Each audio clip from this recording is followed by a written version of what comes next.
Bonjour, je m'appelle Damlo, je suis doctorant en droit privé et tuteur à l'Université virtuelle du Sénégal. Je m'en vais vous présenter les différents sujets de travaux dirigés et postés dans la plateforme. Le premier sujet qui va attirer notre attention porte sur le droit et la morale. Le droit et la morale fait partie de l'introduction à l'étude du droit, sujet qui permet de distinguer la règle de droit des autres règles de conduite sociale.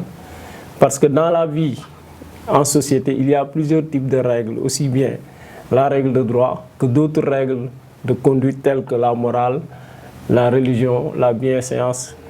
Maintenant, il est nécessaire de les distinguer de la règle de droit. Premièrement, ce qu'il faut faire, c'est de montrer la définition des deux notions. C'est quoi le droit? Le droit, on peut dire que c'est l'ensemble des règles qui régissent la vie en société et dont la violation est sanctionnée par l'autorité étatique. Alors que la morale, c'est un ensemble de préceptes qui nous poussent à faire le bien et à éviter le mal. Donc, droit et morale se distinguent d'une part, mais d'autre part également, droit et morale se recoupent. C'est pourquoi on a tendance à dire qu'il y a des éléments de divergence et des éléments de convergence. Maintenant, au niveau de l'introduction, ce qu'il y a lieu de montrer, c'est d'abord que droit et morale a fait l'objet d'une controverse théorique au niveau des auteurs. Parce que certains auteurs, au niveau de la distinction, comme par exemple Emmanuel Kant, qui dit que droit et morale se distinguent au niveau des sanctions. Pourquoi? Parce que selon lui, le droit, si le droit émane de l'autorité étatique, la morale émane de la conscience individuelle ou bien de la religion. Mais, selon toujours Emmanuel Kant, l'élément fondamental qui distingue droit et morale, c'est au niveau de la sanction. La sanction du droit est exogène, extérieure à l'individu lui-même, alors que la sanction du droit, la sanction de la morale du moins, est interne. Ça se manifeste par des troubles, ainsi de suite, des remords, réprimandes, ainsi de suite. Alors que la sanction du droit est contraignante, est extérieure à l'individu lui-même.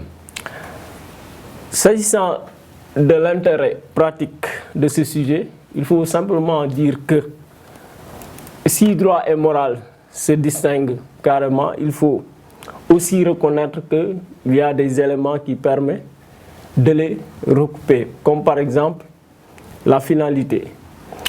Le droit vise la perfection et l'ordre social, la morale vise le salut et la perfection de l'homme, la morale vise plus à pousser l'individu à faire le bien et à éviter le mal.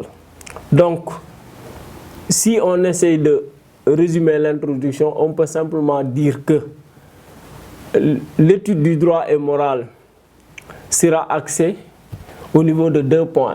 Premier point, ce sont les éléments de divergence, la distinction du droit et de la morale. Et dans une deuxième partie, mettre l'accent sur les éléments de convergence, c'est-à-dire la relativité de la distinction. Première partie, la distinction entre le droit et la morale. La distinction entre le droit et la morale se manifeste également au niveau de deux points. Premier point, c'est le grand A, au niveau des sources et de la finalité.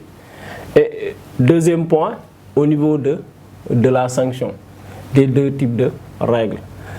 D'abord, au niveau des sources et de la finalité.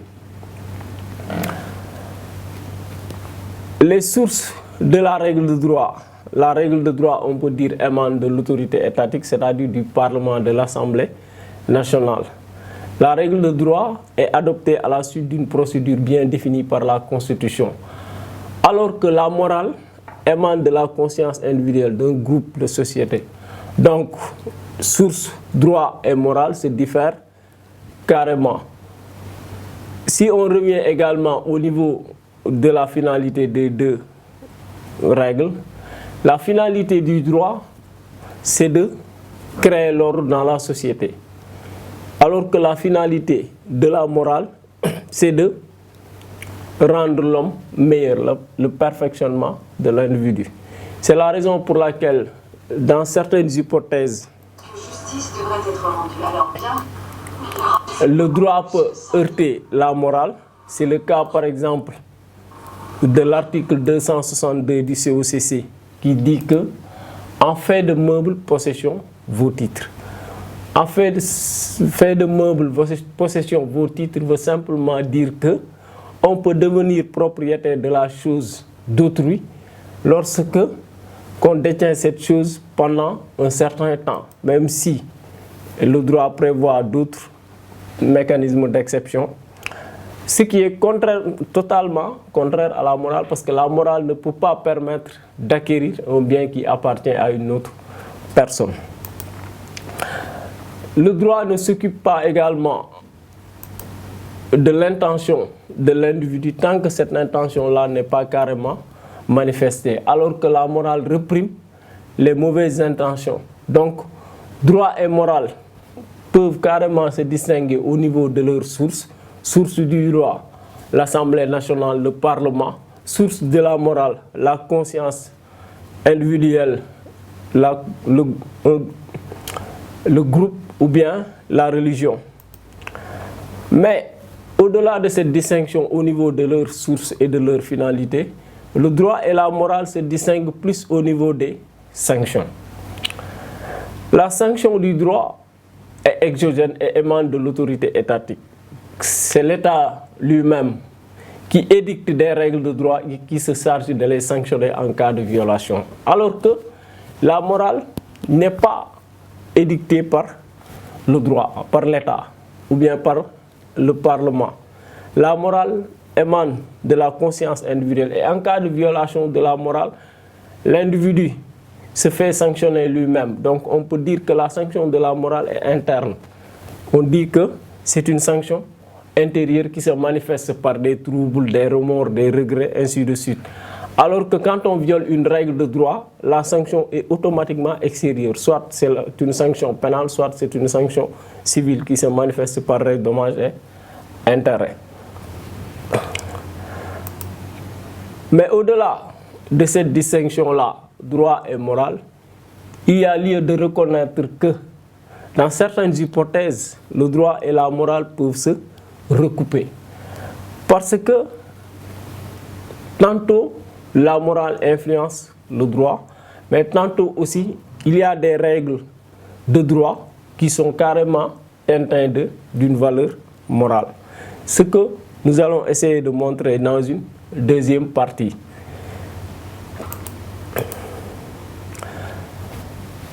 L'influence, d'abord, dans une deuxième partie, comme nous l'avons tantôt précisé, essayer de montrer que droit et morale peuvent se recouper parce que la morale peut influencer le droit. C'est le grand A. Dans le grand B, on va essayer de montrer que dans certaines hypothèses, il y a des règles de droit qui sont fortement teintées de valeurs morales, comme par exemple le code de la route. Grand A, l'influence du droit sur l'influence de la morale du moins sur le droit. Plusieurs types de règles de droit sont influencées par la morale. C'est d'ailleurs la raison pour laquelle, depuis quelque temps, on constate que les tribunaux sanctionnent certains actes en utilisant le terme de acte contraire aux bonnes mœurs ou bien acte immoral, acte contre nature, ainsi de suite. Il en est ainsi de l'article 76 du COCC qui prévoit que le contrat est nul pour cause immorale ou illicite lorsque le motif déterminant de la volonté des parties est contraire à l'ordre public ou aux bonnes mœurs. La notion de bonnes mœurs renvoie simplement à la morale. Le législateur a par conséquent codifié une règle morale qui montre qu'il y a une forte influence de la morale sur le droit.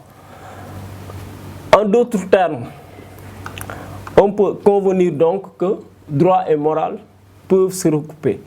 Mais En sus de cette distinction-là, on peut aussi revenir au niveau des règles tirées de la religion, comme par exemple la règle qui dit que tu ne tueras point, tu n'opprimeras point l'orphelin, ainsi de suite. Toutes ces règles ont été codifiées aujourd'hui par le code pénal, qui sanctionne sévèrement le meurtre et certaines règles tirées de la morale. Dans le grand bain maintenant, on va essayer de montrer qu'il y a certaines règles de droit qui sont carrément teintées de valeur morale.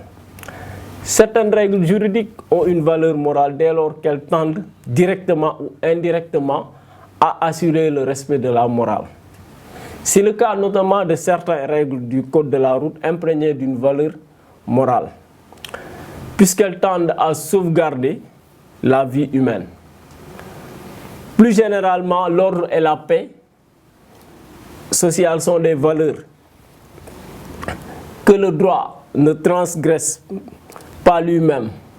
Donc, si on respecte la morale, on doit obligatoirement respecter le droit. Parce qu'il est même contraire à la morale de violer une règle de droit. En somme, ce qu'on peut dire au niveau de la distinction entre le droit et la morale, c'est de préciser qu'il y a dans un premier temps une distinction qui se manifeste entre le droit et la morale.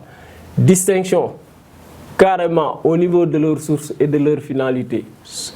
Ensuite, une distinction qui se manifeste au niveau de la sanction.